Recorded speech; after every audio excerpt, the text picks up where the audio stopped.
This is Comic Geek Speak, episode 1611, Previews!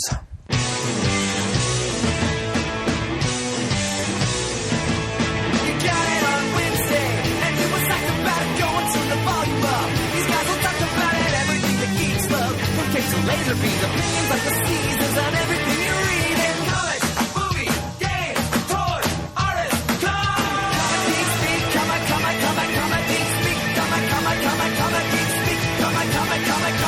speak, comic geek, uniting the world's mightiest heroes. This is. I'm Brian Cressman. I'm Shane Kelly. I'm Adam Lito.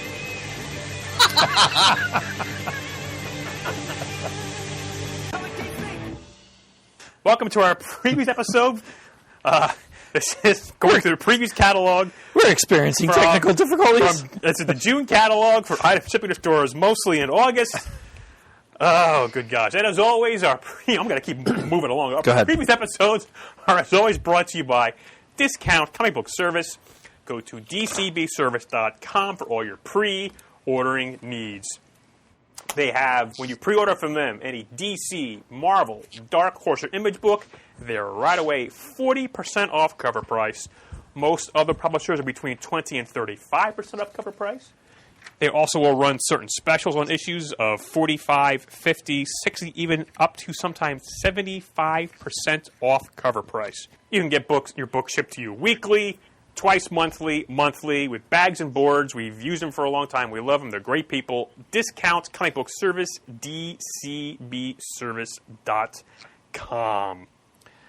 All right. Well, so hope we don't have any more problems. We've had quite a few, so bear with us. We're just going to jump right into it. Unless you guys have anything else you want to bring up before we get too far in here. Dark Horsey. Well, let us engage in the previews quest. Okay. Charge. Start at the very beginning of the book with Dark Horse. What looks good? I want to point out right away the new Brian Wood offering, Briggs Land #1. It's a gem of the month, art by Mac, forgive me if I'm mispronouncing this, Chatter. Briggs Land, nearly 100 square miles of rural wilderness, contains the largest anti-government secessionist movement in the United States. Where matriarch Grace Briggs wrests control of the operation from her incarcerated husband, she sparks a war within the community and her immediate family that threatens to bring the full power of the federal government down on their heads. Now, this kind of story is totally in my wheelhouse. It's Brian Wood. There are very few writers who I think handle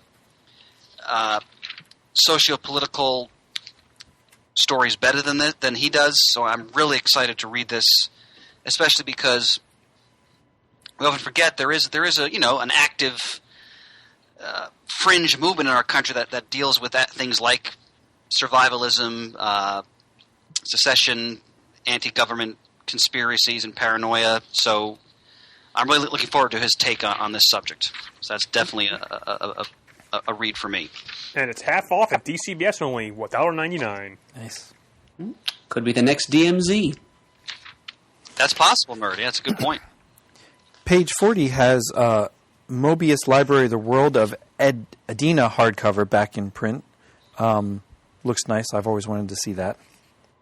Look at that artwork. Oh. Mm-hmm. I've actually, sorry to say, I've read very little Mobius. I mean, I know his work, I know his significance, but I think my introduction to him was the Stan Lee Mobius Silver Surfer Parable graphic novel. In other words, it was a miniseries in the 1980s. I remember I was floored by that as a kid. So, definitely got to get into more of his work. Page 44 has The Fifth Beatle, the Brian Epstein story, expanded edition trade paperback. Son of a gun, expanded. Yeah, I think it has a couple more pages. I mean, I love the story, and I'm happy the way I have it in its original. I am too in the hardback, and I like that hardback's a little bit oversized. But if you missed it, definitely get it. Yes. I'm sorry to say, I own the hardcover. I've yet to read it. Oh. I know, and I'm a big Beatles fan. I got to make that a priority this summer. I know Jamie D was a big fan of this graphic novel. Oh yeah. So I definitely have to read that. I have a buddy who I used to work with. I forget where he moved to, actually. I might consider ordering that for him just as a fun surprise present. He's a huge Beatles fan. I'm going to jump ahead to page 56. Battle Pug Volume 5, The Paws of War hardcover, the final chapter of Battle Pug. Yeah. Mike Norton's webcomic comes to its conclusion. This includes story pages not found anywhere else. Page 49 has Leaving Megalopolis Volume 2, Surviving Megalopolis hardcover, which was Dark Horse's miniseries that Gail Simone and Jim Calafiore put out. If you did the Kickstarter program, which I did, I have the hard. Yep. I was waiting for this to come out so I could get the second quote hardcover. So I'm excited to see that come out. Up on page 58 is All Yeah Comics Action Cat and Adventure Bug trade paperback. They're always a good fun read. Now, of course, I have to note on page 59, World of Tanks #1. Now, I could give two hoots about the video game, but the fact that Garth Ennis is scripting a comic based on the game, which is all about tanks from the Second World War, is all I need. Yeah. And great artist, Carlos Ezquerra, is doing the art on that. He's worked with Ennis before. This is an immediate purchase. Again, no one does military comics in this day and age better than Ennis. And his knowledge of his subject is without peer. So, really looking forward to that. Back on page 51, we've got Kingsway West, issue #1 of a 4-issue miniseries by Greg Pak, the writer, and Mirko Polak, the artist. This, like Black Hammer before it, was a series that had been solicited in Dark Horse several months ago, I think the better part of a year ago, in fact, but was then scratched from their release slate and is just now being reoffered to the public. And I'm never really sure what the reason for that was, but I'm glad to see both of them back on offer. Kingsway West appears to be it's like a fantasy western about a tale of the Old West where magic exists, and it follows the adventures of renegade gunsman Kingsway Law and his adventures in a Wild West where things like dragons and incantations exist. So it sounds like a no-brainer for me, especially since Greg Pak is writing it. I saw this on page 68, caught my eye. Season finale, Buffy the Vampire Slayer Season 10. I had no idea that it was a Season 10 comic. Yeah. I got Season 8, enjoyed it. Season 9 a little bit, and wow, Season 10, and it's over. I'm sorry to say that I still haven't even finished Season 9. I'm a huge Buffy fan, but I just fell vastly behind in that woefully title. behind. Yeah, I fell way behind on that in Season 8, as well as I wanted to get on the Angel and Faith stuff that have come through, and I'm totally way behind on that. Don't you find as you get older, it's just harder and harder to read all these books? Oh, yes. No one knows that better than Murd, but... And this year I'm trying to make a point to read novels in between there. So I'm trying to plow through Ready Player One now, and I have to get on the Harry Potter bandwagon because there's a new freaking book coming out that I've now figured out what happens a little bit, even though I have yet to read 4, 5, 6, 7, whatever. My fault. Actually, last night I was contemplating something that would have been unthinkable years ago. I'm thinking of paring down my list because I have piles of books next to my bed. I know some of these I'm probably never going to read. I do that all the time. I got to say, it's a bit depressing and sobering. But these are good problems to have. Oh, yeah. Yes, they are. Amen. Anything else for Dark Horse, gentlemen? Nope, I'm ready for the DC. Yeah, quick shout-out on page 57 to Bandette, Volume 3, The House of the Green Mask, by the husband and wife team of Paul Tobin and Colleen Coover. Let's try that. I've never read Bandette personally, but it comes highly recommended, and it's the tale of a young girl thief and her amusing misadventures. So, for those of you who are interested in that, Volume 3 is out. I like the visual style of the cover on that. All right, DC. All right. And Jay, page 77 is all about you. That's right. Blue Beetle Rebirth. I cannot wait. Keith Giffen and Scott Collins. Oh, be still my beating heart. well, I was going to mention that DCBS has not 1, not 2, but 3 Oh, my God. different Rebirth bundles packing different comics in there. I think I already ordered every one of them with this bundle here, so at some point I'm going to, because they're half off with this bundle. I know. At some point I'm going to stop and pick and choose, but they're still putting out some of the new #1s, some Rebirth #1s, so I'm not ready to cut that cord yet either. I want to keep going as long as the bundles make it worth it. Right, but, so yeah. We've got Batgirl and the Birds of Prey #1 on page 79. Can't wait for that either. Now, of course, I'm all about pages 80 and 81. So you have the return of one of my all-time favorite writers, Christopher Priest, taking on a character I think, frankly, he's probably very well suited to write, which is Deathstroke. I'm very excited for this. Art looks beautiful, too. Carlo, how do you pronounce that, Murd? Pagulayan? All right, I'll go with that. Again, no one does political intrigue better than Priest. I'm really excited for this. Sign me up for those. Deathstroke Rebirth 1 and then just Deathstroke number 1 of the regular series. And now Shannon, I know this sticks in your craw. Now shipping twice monthly. I know. I'm trying to get past that because I know at some point that's not going to fly with me because I can't stand that Marvel does it so often. I know I'm not going to keep up with it with DC either. At least it's only $2.99 per issue from DC. That helps, And it's half off if you do the bundles at DCBS. which is why I keep doing it. Page 82, just beautiful Amanda Connor art for Harlequin. Look at Yeah. that page. That is gorgeous. Ah, they're going to milk this character for as long as they Oh possibly my gosh, can. yes. Who'd have thunk it when the Batman cartoon came out and Harley Quinn first came on? That's a good point, my friend. Murd, what are your thoughts on page 88 on Superwoman number 1? Well, not the first time we've seen Lois Lane with Kryptonian-esque superpowers, of course, but it's first time in this iteration of continuity. I'm actually most interested in the tease of Ultra Woman at the bottom. If there's some kind of Earth 3 connection in this series, I'm going to have to pay attention. Plus, of course, Phil Jimenez not only writing but providing some of the art. I think that's going to be a buy for me for sure. Yeah, that's what hooked me. And he's doing both of that. Yep. Now, are these titles, are they all coming out of Rebirth? Are they going to address Rebirth that we just don't know? Or I don't know that we know that yet. okay. Yeah, I don't think very many of them are going to address the implications of the Rebirth one-shot directly yet. Titans is one exception. But can't the wait to rest, read it's anybody's guess. I'm So very is excited for that. are we to assume that Rebirth is going to be explored for quite some time? Then is that seem to be their intention? think 2 years. Oh, really? I think. Until that darn clock ticks down. Yeah, Shen, I'm also looking forward to seeing Tim Seeley on Nightwing. Of course, Tom King on Batman. I got Batman Rebirth 1. I haven't read it yet. Oh, wait a minute. I got to go to page 103. Six-Pack and Dog Welder. Hard-Traveling Heroes with a Z. Number 1, written by Garth Ennis, art by Russ Braun, cover by Steve Dillon, variant cover by Neil Adams. If you've never read Ennis's and John McCrae's classic Hitman series, what I consider one of their greatest creations was this this team of sort of these also-ran heroes who just had some of the most bizarre powers you can ever imagine. My favorite, besides Dog Welder, who just menacingly holds up a blowtorch and puppies, is the Defenestrator who throws people out of windows. Or maybe throws himself out of a window. I don't remember which one it is, but I think it was the former, Chris. okay, thank you. But they were brilliantly used to a comedic effect in Hitman. I actually didn't read the miniseries they did more recently. I think that's one of my piles. Their concept is hysterical, so I'm sure I'll check that out. Yeah.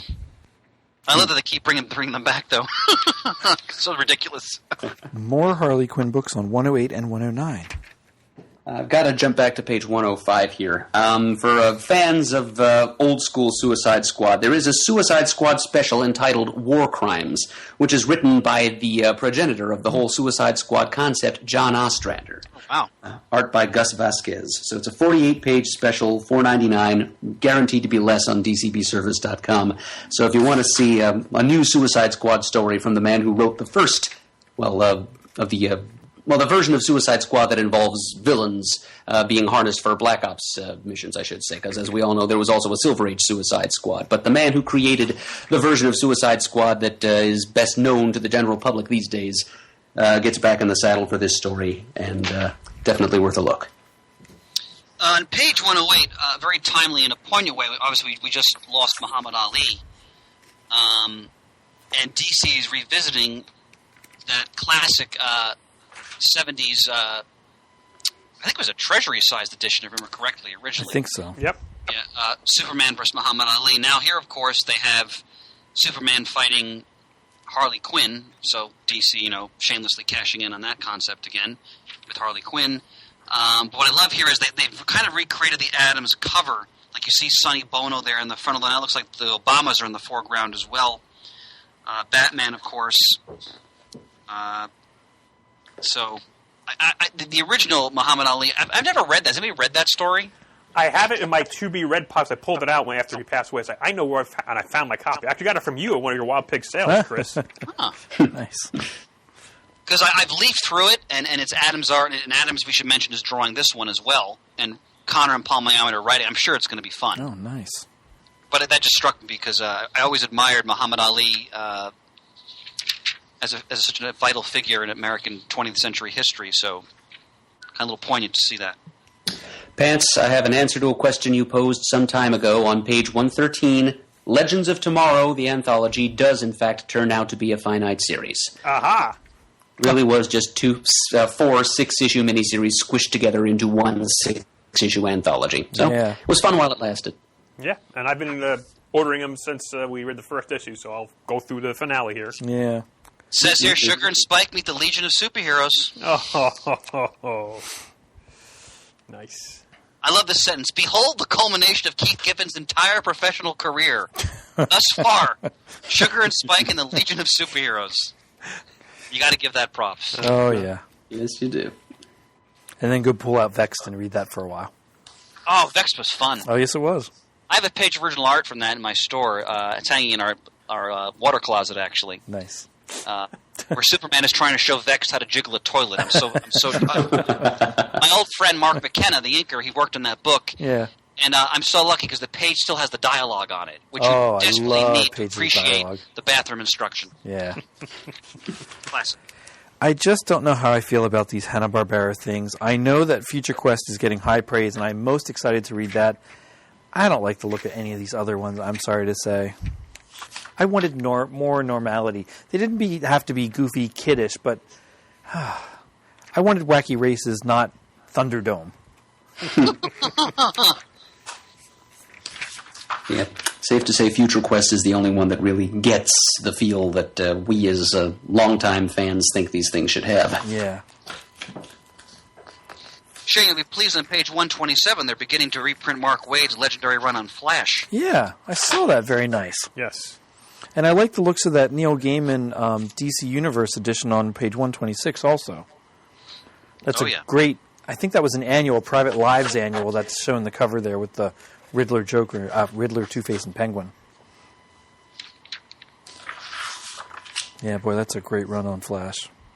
Page 128, they're giving the deluxe edition hardcover to what I consider a classic Robinson story, JSA: The Golden Age. Yeah, I may break down and get that and get rid of my trade. That's a classic. That sure is. It's a fantastic read. They continue to reprint Mike Grell's outstanding run on Green Arrow. Volume 6 there. And if I didn't already mention it, also through DCBS, all new DC and Marvel trades and hardcovers are half off cover price. Yay. Thank you, sir. Page 130. I'm sorry, go ahead. If you're not reading the Justice League 3001, I know it's coming to a close. Pick up the volumes and read them. They're a lot of fun. And below that, they're starting to put the Dark Side of War, which I really want to get into. I only read the first couple issues, into trade paperbacks so I can catch up on that. I just read issue part 9 2 nights ago. I wanted to get through all of it and the Superman issue, even though we read Rebirth already. I wanted to get through. I just didn't get to. But I don't. I've read online. A lot of people say they think it went too long. It's been drug out. I didn't think so. I've been enjoying every part of that. I thought it's been a lot of fun, good, long, like 8, 9, 10 part, whatever it is, plus the little extras. I've been enjoying the whole thing. I haven't felt like any of it's really that bad or boring. So you don't find it interminable like this Batman Zero City story? No, God, no. That was terrible. And that started out strong, but boy, oh boy, that lost it in the middle for me. Yeah, looking forward to reading Dark Side War in its entirety. Page Now 1. then we have just the deluge of Supergirl trades. Yeah. Gee, I And wonder the coloring what- book. Don't forget the coloring book. Murd, now I know your love of Bizarro. Do you have a love of Bizarro Girl? I do. This is part of the Sterling Gates and Jamal Igle run, which I think I enjoyed more than the first creative team on that 2005 Supergirl series.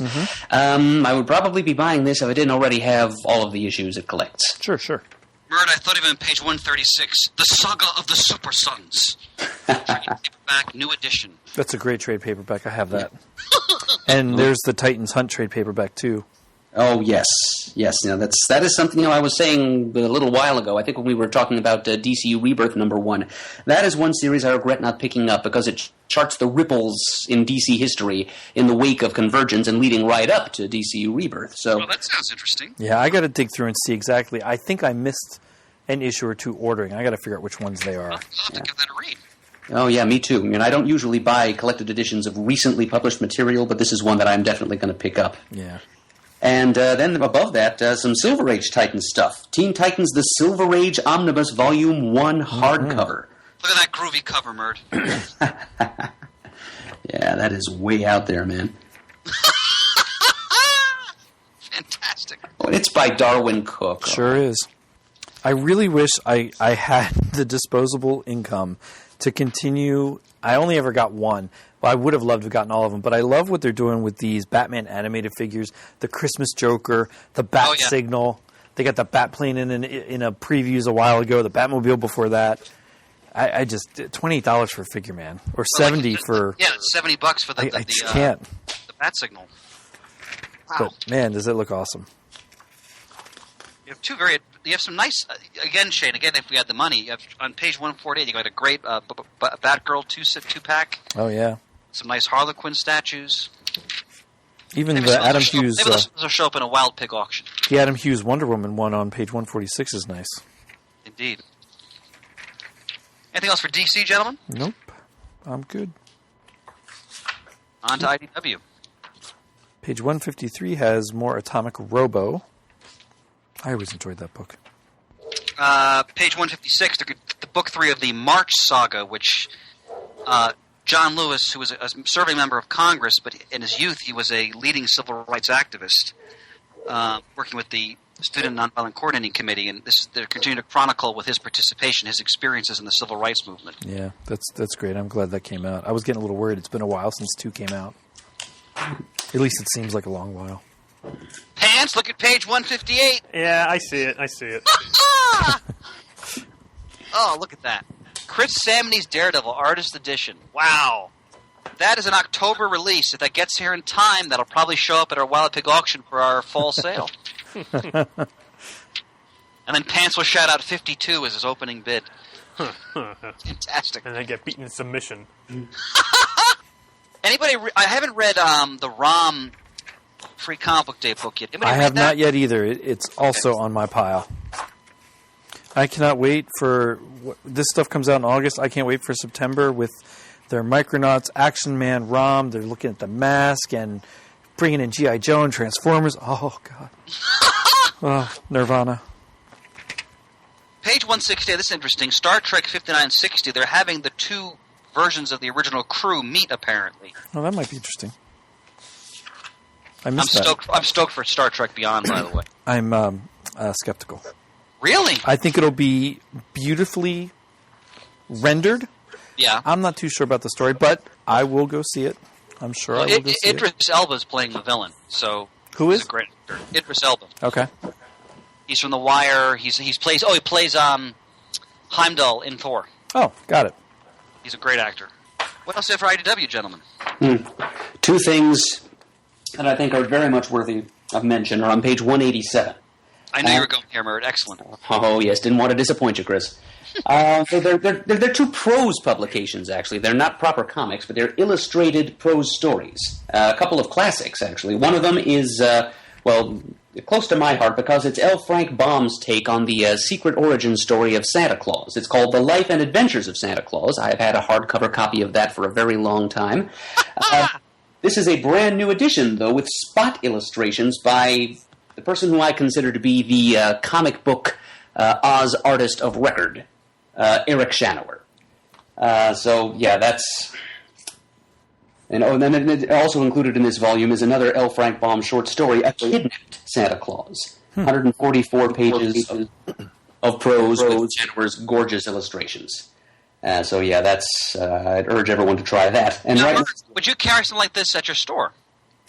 if we were still as much into the sale of books as we used to be. My mother, who is as big a bibliophile as you're likely to meet, so her position on this mystifies me a little bit. She is of the opinion that people are not buying books as they used to, so we're not selling we keep 1 or 2 copies of The Night Before Christmas around, and that's about it.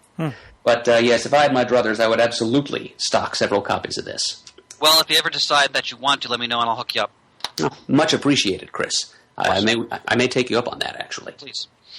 And then, The Wind in the Willows, also on page 187. It's the original text by Kenneth Graham, a children's classic, illustrated by our very good friend, Mouse Guard's David Peterson. That looks and it says in the copy here that this has been painstakingly illustrated over 3 years. And those of us who are Facebook friends with David know exactly how long and how hard David has been working on this. He's poured a lot of his blood, sweat, and tears into it. So I urge any of you listening, if you have young ones at home who might enjoy, maybe don't have a copy of The Wind in the Willows yet and would like to see a beautifully illustrated one, or even if you just want to read a beautifully illustrated version of this classic story yourself, in the name of Jamie D., buy this book. Yes. I know darn well if he were in on this conversation, he would be telling you to do exactly the same thing. David is a true craftsman. Yes. Yes, indeed. And speaking of craftsmen, on the other page, 186, Ditko Unleashed. They're doing a retrospective of Ditko's work in Spain in the fall of 2016.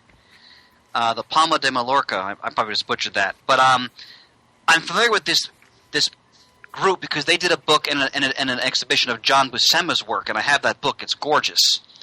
So, this is the book that would accompany the exhibition. So I'm definitely going to pick up this book.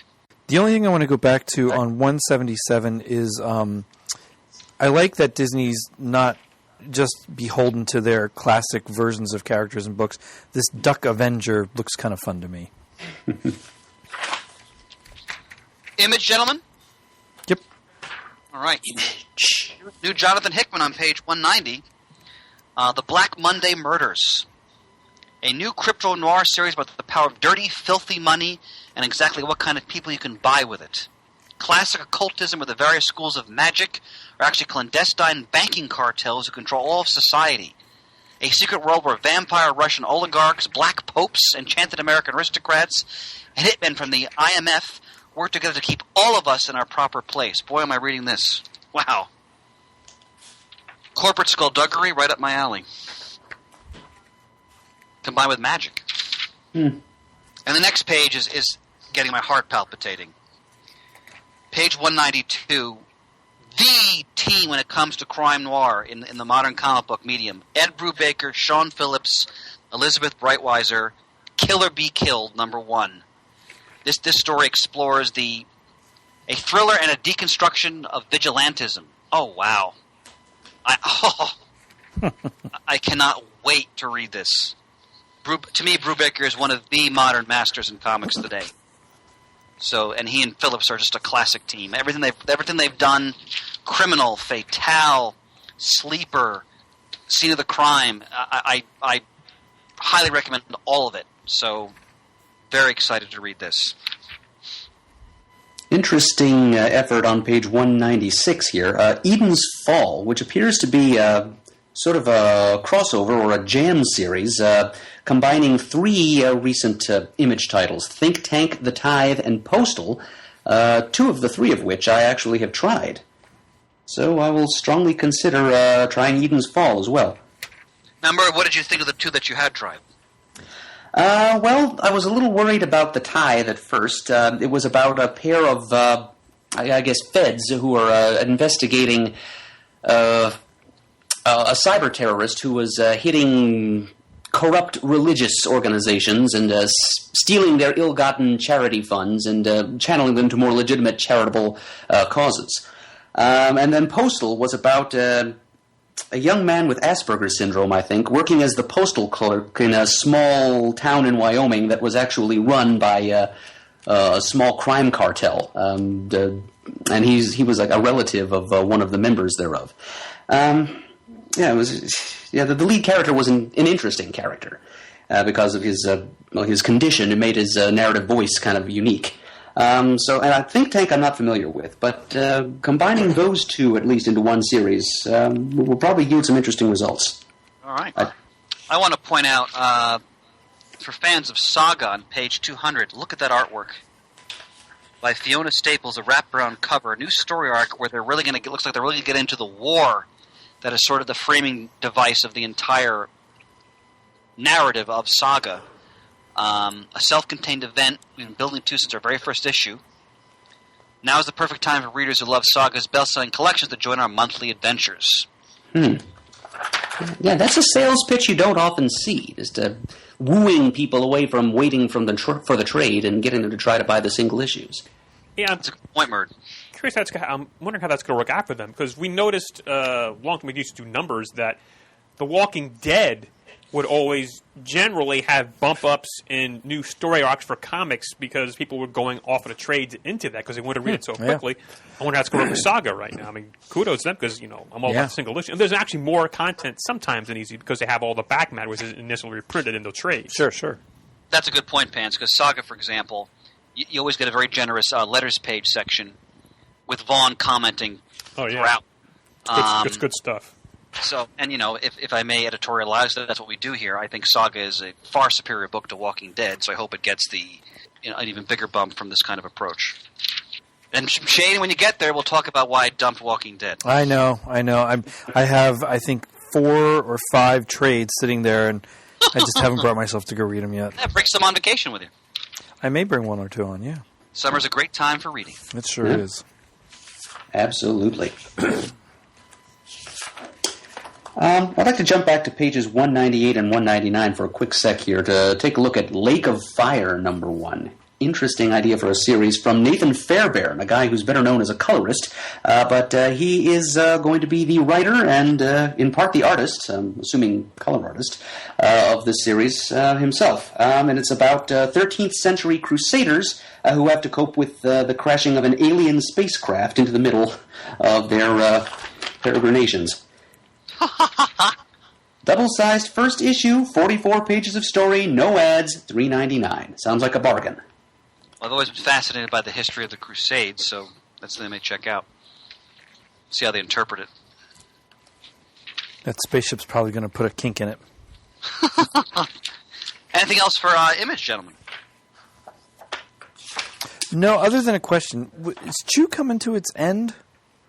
It's up to 57. I don't know why I thought that was. I want to say it's ending soon. at 60. 60. I think. Okay, that's what I thought too. Which book? I didn't hear that. I'm sorry. Chew Oh, Chew. Okay. on page 206. I will say, in general, I really enjoy when, creators, when they have their druthers, they can end their story as they wish. Yep. Which often is immensely satisfying. I agree with that too. All right, on to Marvel. Marvel it is. As Murd mentioned off the air, it's just Civil War, Civil War, Civil War. Yeah. Yeah. It's a lot of Civil War. I mean, I get it. It's a huge event, so naturally they're going to do as much cross-promotion as they can, but Yeah. there's not much, at least for me, here to talk about because it's kind of in the midst of this Civil War. this massive event. I think most of the single issues that I get from Marvel, I think, are sort of bypassing this. Like, I get Black Widow. I don't think that's part of it. Vision's not. Mighty Thor, Silver Surfer. Those are the only Unbeatable books. Squirrel Girl. Well, those are the only books that I'm getting that aren't part of it. So, But it looks like Black Panther's not up there. Daredevil. Doctor Strange. I mean, it's not all Civil War, but No, a good chunk. a good chunk. But yeah, for what I'm getting, I'm not even paying attention to Civil War. Civil War, I don't even know what's going on in there. Well, you guys just mentioned some of Marvel's best titles. I mean, the Vision is tremendous. God, that issue with that last issue of the Vision where they revisit history of the Scarlet Witch. Uh-huh. Oh, my God, Yeah. Tom King is just at the peak of his powers. Yeah, I agree with that. Mackerel.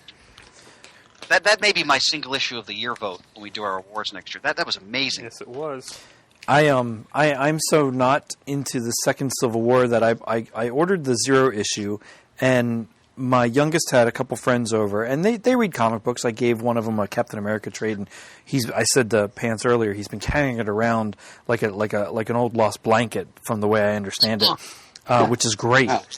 And I think it was the Cap for President trade that I had given him, because I have a hardcover version of that. And they saw stuff. They came, of course, to look at the comic room and whatnot, and he got all excited. Oh, wow, Civil War, thinking, oh, the movie was just out. So I took the digital code off of it, and so I can download that later. I gave him that issue. I gave the other one a Giffen Bwahaha issue 1 Justice League that I had laying around, because I got like 1,000 of those. And they were both happy as clams, excited they got a couple comic books. So that I don't You're mind. an enabler. I am. I'm happy to maybe read Civil War, but I don't have much desire to read the ad nauseum. I think that's an upcoming off the rack selection with It is. Civil War Issue number one is 0. off I the know, rack. which I have. You know, I'm glad to have it, and I'll download the code. That's because I took the picture of it, so I could do that. Chris, I had a question. Sure. I did not realize this, and I wondered if you did. That on whatever page this is, page 90, because Vader 89 and then no page number 90 is the last issue of Darth Vader. I was taken totally by surprise as well. On the one hand, I'm bummed because this book has been consistently great Yeah.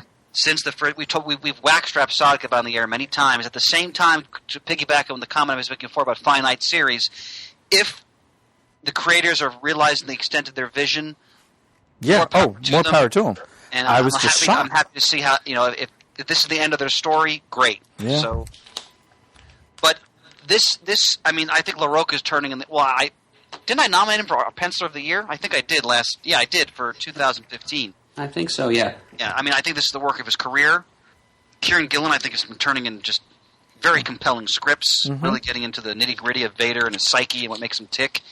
And as you see on page 89, he's engaging in the inner mindscape of the Force, and there's Amidala. Yeah. So the Star Wars comics, we've said this many times, they've just been consistently awesome. I mean, Yeah, they they're sure really have. good.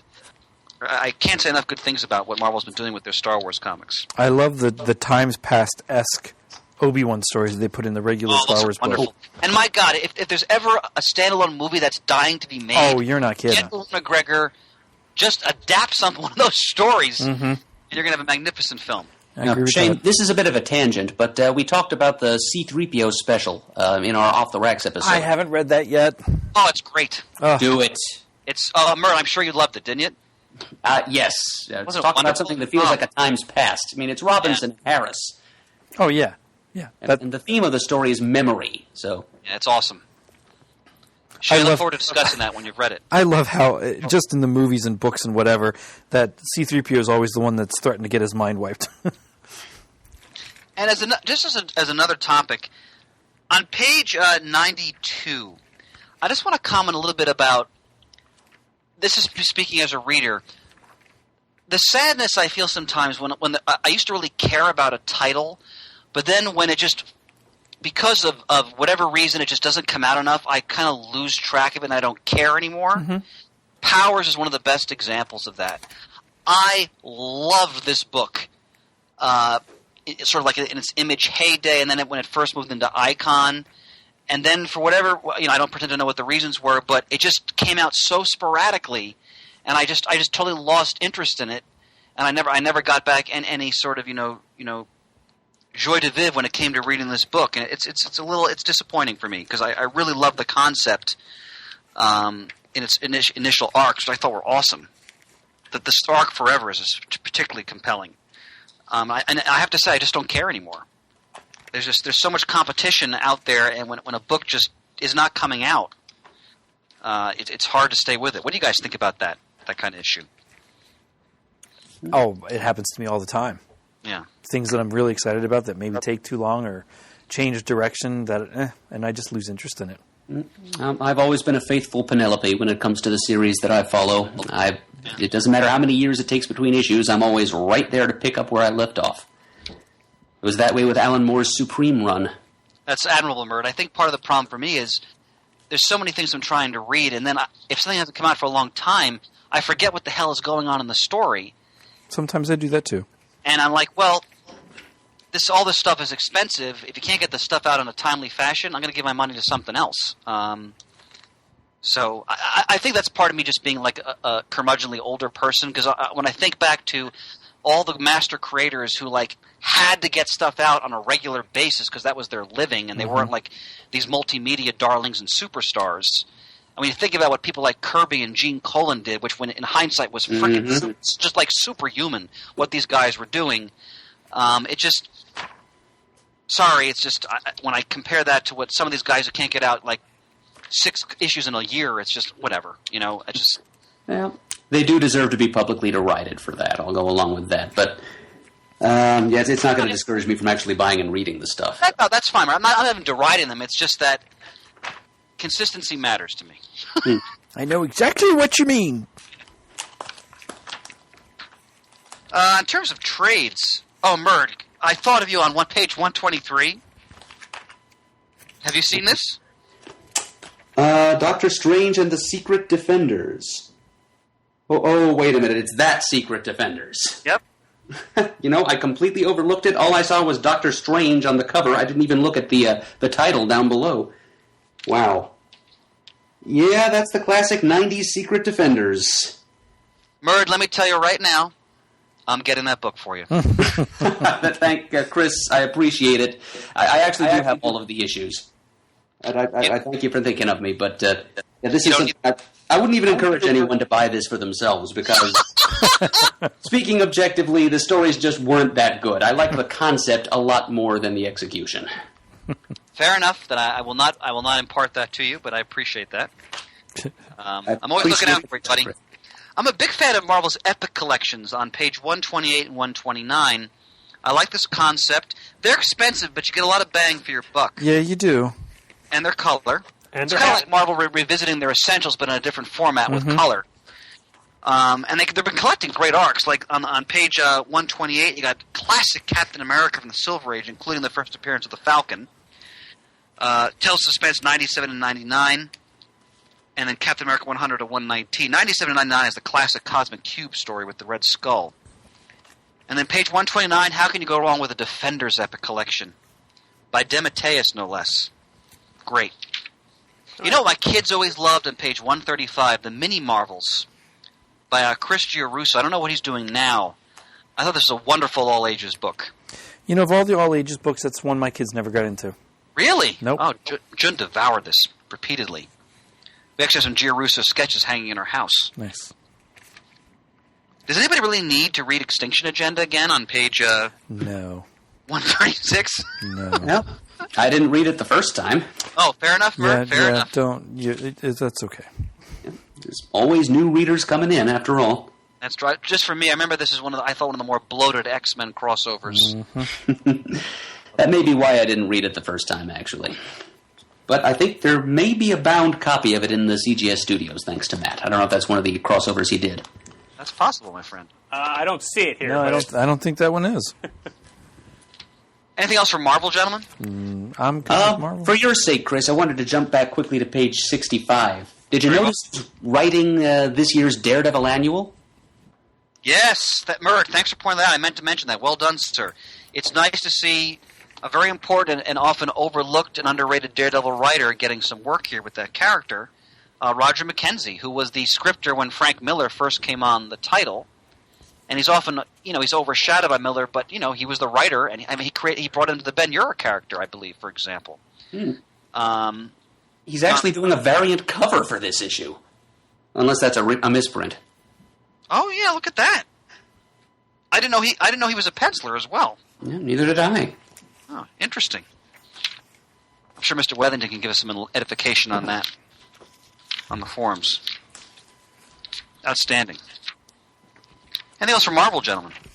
Nope. Nope. I do have to point out on page 82, the Flaming Lips are appearing in X-Men 92, number 6. I'm a Flaming Lips fan. I'm not going to read the book, but, great band. Very 90s. Yep. All right, I got to point out, as we go into the rest of the book, I'm really pleased to see that they're doing a Rachel Rising omnibus. Yeah. Very reasonable price, pants, only $75. And 35% off at DCBS, only $48.75. Yeah. This is a series I fell behind on, but I loved it, and I'll wait till the omnibus comes out and read it in one sitting, basically. Yeah, I just finished reading it, and it's an interesting ending, which I'm going to have to reread again to get in the context, because, God bless Terry Moore, but he doesn't have recap pages, which, you know what I'm saying? Oh, yeah. And from month to month, my mind empties, and I forgot what I've read and where they are and who the characters are. So, and no word on what he's doing next yet. Not that I'm aware of, but I'm patiently waiting to see what he does next. Sure, absolutely. I mean, to me, he is one of those rare creators who can just basically tackle any genre and, wring something new out of it. Plus, I think he's one of the top artists in the business, number one, and he's also one of the greatest writers working in comics. That is just what a deadly combination. Yeah. He's a triple threat there. It's just fantastic. So I read, maybe I read half of Rachel Rising. One of the creepiest comics I've ever read. I mean, there were scenes in that, Pants would surely agree, that were so chilling. And just, you want to pull your covers over your head at night after you read something. Oh, yeah. It's so well done. Guy can do anything. Worthy concept from Action Lab Entertainment, one of their Danger Zone books on page 253. It's called Blood and Dust, and it's the story of Judd Glennie, who is, quote, the first American vampire, formerly the terror of the Old West, but now reaching his second or third century of existence. He's mellowed a little, and he acts as a caretaker for his vampire great-grandkids. And some kind of evil monster or demon that dwells in a nearby swamp starts to threaten those grandkids, and we get to see this old codger of a vampire go into action once again as a protector. So it's kind of a Old West vampire good guy story.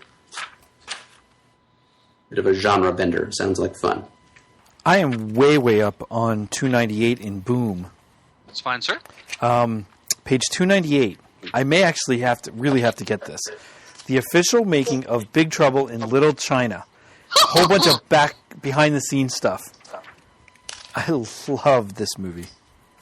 It's a classic B film. Oh, my God. I watch it anytime it's on.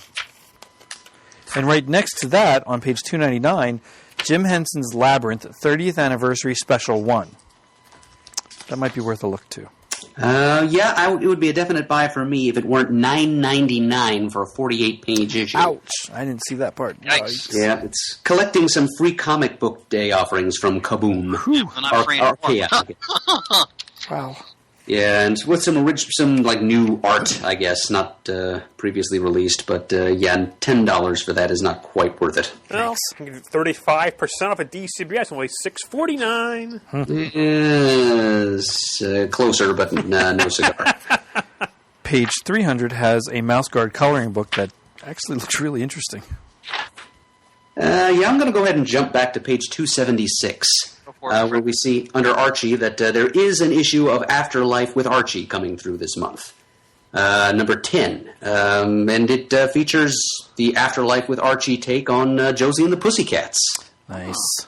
Actually, Murda, the latest issue of Afterlife with Archie finally came out. Right, number 9, right? Just recently. I haven't read it yet. It's on my pile. A series I've really been enjoying, but again, for whatever reason, just a huge gap in terms of releasing the latest issue. Well, Roberto Aguirre Sacasa got a little distracted. He was one of the executive producers or creative advisors or something on the Supergirl TV series, and I think that distracted him. Well, they're doing a good job on that show, so. And like what I was saying before, I don't begrudge creators if they have other stuff going on that they're, unless you're making a crappy Powers TV show. But, sometimes it's just as a reader and also as a retailer, you're trying to sell stuff and then things are not coming out. A lot of times customers say, I don't want to buy that anymore, and they just drop it, and, it can have an impact from a business standpoint as well. Let's see, page 289 from Bleeding Cool. Fans of the Hardcore Henry first-person shooter action movie recently. Been pretty different approach to making an action movie. It got a lot of positive buzz. There's a comic book prequel to it called Hardcore Aiken, telling the story of the main antagonist of that movie. So if you enjoyed Hardcore Henry, here's Hardcore Aiken. It's actually written by a couple of the people who were involved in the making of the movie, including the director. I'm going to jump ahead to Dynamite, page 324. Shannon, I I'm sure was you'd be interested in right this. there at that, too. Yep. Battlestar Galactica, the original late 70s version of that classic concept, written by Cullen Bunn, art by Alex Sanchez. I just watched for fun the original. Well, actually, it was originally a theatrical movie. Then it was reissued as a series of episodes. But the Sure. first Battlestar Galactica story Sure. from 1978, which is still I still enjoy immensely. Oh, I do, too. It's a lot of fun. So this is revisiting those original characters as they enter an uncharted section of the universe with the Cylons hot on their heels. And I was just talking off the air how I also just recently watched again the original Buck Rogers with Gil Gerard and Aaron Gray, It's another great classic. which was also a theatrical release before, but then repackaged on television. Was it? I did not realize that was in the theater. Yes, it was. Wow. I There's totally missed there's that. actually a slight difference between the theatrical version and the TV pilot. Huh. But they're very much products of their time, like when Buck Rogers is trying to get Ardala to dance the disco, for example. Oh, yes. Yes. But, it's... I don't know if people today would enjoy it as much as we did when we were growing up with it, but it's fun. It is a lot of fun. Well, when we were talking about Cullen Bunn's Micronauts #1 during our Off the Racks episode, I pointed out how much it reminded me of classic Battlestar Galactica, and so here's the same guy writing that property now. So clearly he was champing at the bit. And I wasn't, like I said in that episode, I wasn't a huge fan of his take on the Micronauts, but I did comment on how I think that would be a good book for all ages book. So we'll see how he applies that sense of fun to Galactic. I'll definitely try this first issue. Before we stray too far past Dynamite, I just want to jump quick back to page 318 and give some additional love to John Ostrander, who I mentioned during the DC part of the catalog. And a fairly obscure independent series of his is coming back into print thanks to Comic Mix. It's called Hotspur, Complete and Astonishing. And it features, scripts by him, artwork by Timothy Truman and various, and is the story of a Shakespearean actor who's thrust into an other-dimensional magical world where anthropomorphic animals and other weirdies are the dominant species. And he has to rely on his guile and whatever skills of stagecraft he's learned to keep himself alive while he's there. Yeah, that sounds like a rollicking good time. Up on 367 in the HarperCollins Publishers, something that I pick up and look through and put down, but now that there's one volume of it, I may actually get it. Neil Gaiman's The Graveyard Book, a complete hardcover illustrated version. I've looked at these individual volumes 1s and 2s over time, and just never chomp at the bit, but a hardcover encompassing the whole thing, I might get that. Yeah, I'm pretty tempted to buy that too, Shane, but I think I may resist and see if there's going to be a single-volume softcover later. Yeah, on. I know you would. I Yeah. kind of figured that. I'm predictably cheap. That's all right. Not cheap, Mur, just frugal, that's all. Frugal, yes. On page 369, two things I want to point out. We had talked a while back about Peter David and the great Sal Velluto's take on the Phantom. And I read the first issue, so I really enjoyed it, but then I kind of lost track of it. Now they're reprinting it in a trade. I want to say this is from Hermes Press. I believe it is, yes. Yep. And I mean, Velluto, I love his work, of course, from Priest Black Panther. I think he's a master artist. And I enjoyed. Did you read this, Shane? The first issue? I read the first issue, yeah. And Did you like then I lost track of it as well as to when Yeah. issues were coming out. And then I think that was at the same time that There was another imprint doing a Phantom series. too, right, and then I got completely confused for a month or two. So I'm definitely going to pick this up because I enjoy what I read. And then, sort of catty corner to that, Frank Thorne's Gita, an erotic treasure archival edition. I mean, Thorne, of course, you know from the Red Sonja art from the 1970s. Great artist. So this looks very interesting if you're a fan of his work. It says, in 78, fresh off his run on Red Sonja, Frank Thorne went on to create the lusty warrior goddess Gita.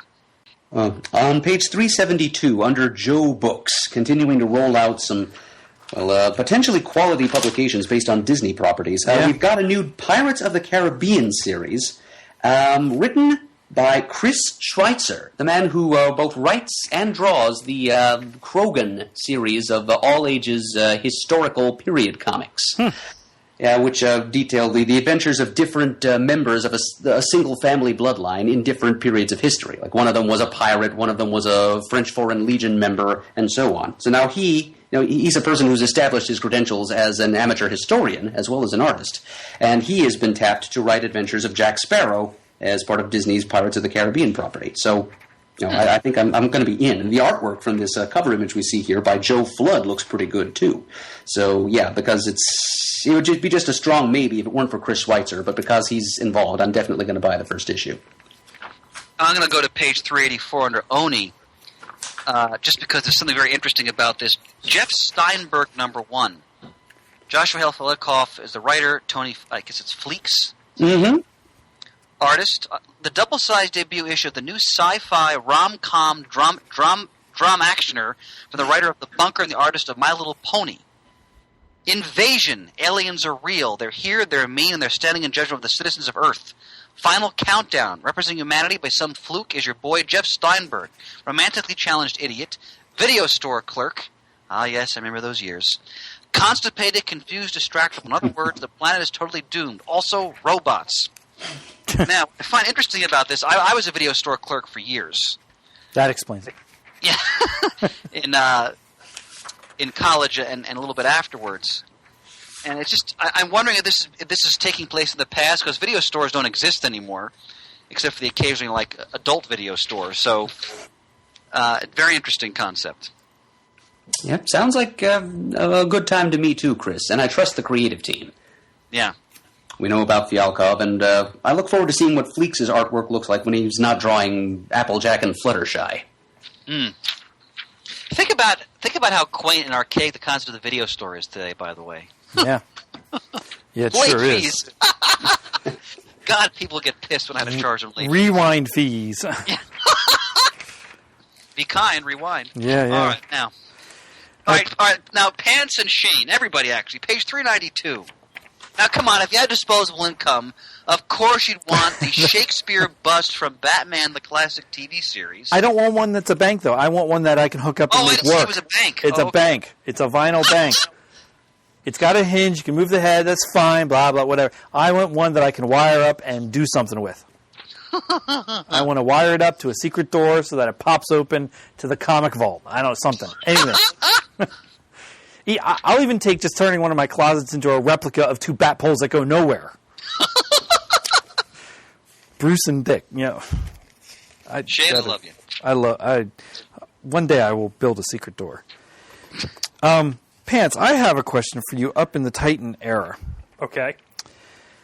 You see a Doctor Who, the Third Doctor, #1. Uh-huh. I know that wasn't your favorite series. Correct. Are you going to interest in the comic to keep with all the Doctor Who comics? I'm going to try it, but I'm actually have a little bit of Doctor Who comic burnout. Okay. Because there is a lot. So many of them, and I'm getting them all, and like just discussed, I've fallen behind in my reading, and when you do that, it's like a bit of a slog. Yeah. But I am interested in seeing this.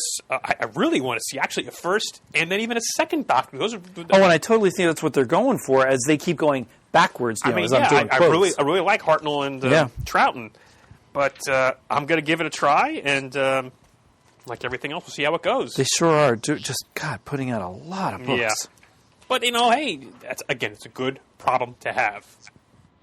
I salute Titan for continuing to support classic comic strips. You have Mandrake the Magician, The Dailies, Volume 1, by the legendary Lee Falk, artist Phil Davis, and then Flash Gordon, The Dan Barry Dailies, Volume 2. So I always like when they give props to the foundational, stories of our medium, essentially. Mm-hmm. Yeah, you're right. There's a ton of Doctor Who. Holy mackerel! And then, not to mention Torchwood and the variants. If you're a variant collector, I don't know how you would do anything else. I find one I like and get that one. Oh, yeah, wow. It's just a ton. Yeah. Again, I always have to shout out on one of the most important pages in the whole preview is on page 436. It's all tomorrow's, baby. And look, our very own Eric Nolan Wethington has a credit. Let's point this out. Plugged In, Comics in the Video Game Industry softcover. Written by Eric Nolan Wethington. Plugged In features interviews with comics greats Jerry Conway, Roy Thomas, and Elliot S. Magan, who speak candidly about the early days of Atari, along with comics pros Palmiotti, Bacalo, Diodato, Ortega, and Remender, discussing their work on the current generation video game hits. Congratulations, Mr. Wethington. And he also has a credit for the Modern Masters Volume 28 for Eric Powell softcover. Yes. I think that's an offer again, I believe. I believe so, yeah, but still. Yep. That's great. Got to mention his name again. Absolutely. Anytime. And Mike. back issue 92, a Bronze Age Halloween issue. Oh. Look at that. Swamp Thing, Phantom Stranger, The Witching Hour, Living Mummy's in there. Nakantu. Fantastic bird. Great stuff. Yeah, tomorrow's is the service they provide for the medium is just invaluable. I will be leaving some money behind at their table at Heroes Con. Terrific. I'm going to go back to Titan for a quick second on page 426. I think we'd be remiss if we didn't mention that there's a Mycroft Holmes comic on offer, co-written by Kareem Abdul-Jabbar. Holy crap, I didn't even see that. What? Yeah, the man, he's a real Renaissance man, Mr. Jabbar. But yeah, he's along with Raymond Obstfeld, he's writing a story about a young Mycroft Holmes when he was still an agent for Her Majesty's intelligence networks, and he's up against some kind of apocalypse plot, using his intellect, which is reputed to be the superior of his brother Sherlock's. Fantastic. Wow. See, because I don't watch much basketball, so my earliest memory of Kareem Abdul-Jabbar is as the co-pilot in an airplane. That's very true. Hey, When you tell he your gets- dad to try dragging Walton and the He's a Lanier big up the court. kid, and he's dragged back because he's felled by the poison food, and he's suddenly magically wearing basketball shorts. They drag him through the center of the plane. That movie never fails. That is like one of the best movies of all. I do like that first one. The second one, not as much, but I still enjoyed it. First one's, that's Well, the hilarious. first It's like I picked the wrong week to quit amphetamines. I like when Barbara Billingsley talks jive. Oh, yeah. Some don't want help, some don't get the help. All right, let's get back to the... one more comment, Pam. All right, Sorry. one more. When the woman loses it, she has a breakdown. Everybody's lining up to beat her, and then Leslie Nielsen slaps her. Then he comes back and slaps her again a second time. It's fantastic. Anyway, That's now top of my viewing queue. I'm going to get home. anything else for comics, gentlemen? Yes, under Valiant. On page 440, we've got a new series from Fred Van Lente. It's called Generation Zero. And it's about a group of, genetically different, superpowered young people who were raised in seclusion to become government weapons. They get out, they go A-team, basically. They go underground, and they offer their services to teens in trouble throughout the country. If you can find them, you can hire Generation Zero. Da, da, da, da. And, the high concept from Fred Van Lente is The Authority meets Archie. And that makes it sound interesting enough just on the basis of that. So that is an interesting new series from a writer that we have all come to trust. Action Philosophers, Fred Van Lente. So once again, in Jamie D's name, that is something that is worthy of your attention. You're here. On page 474, Shannon of the Year, they got some great books for kids. Yeah, they do. DC Superheroes, The Big Book of Girl Power. DC Supers, The Big Book of Superpowers. I love when publishers do books like this. Just great gateway books for young kids. They got a nice 70s feel to them. And Pants are something I thought of you. Page 480. Television's Female Spies and Crime Fighters. Ah, yes. That looks very interesting. An encyclopedia work covers 350 female spies, private investigators, amateur sleuths, detectives, agents, and crime-fighting superheroes. Since the 1950s. Wow. Very interesting. And Shane, once again, second month in a row, let's get sartorial. Page 488, a Blue Beetle t-shirt. Nice.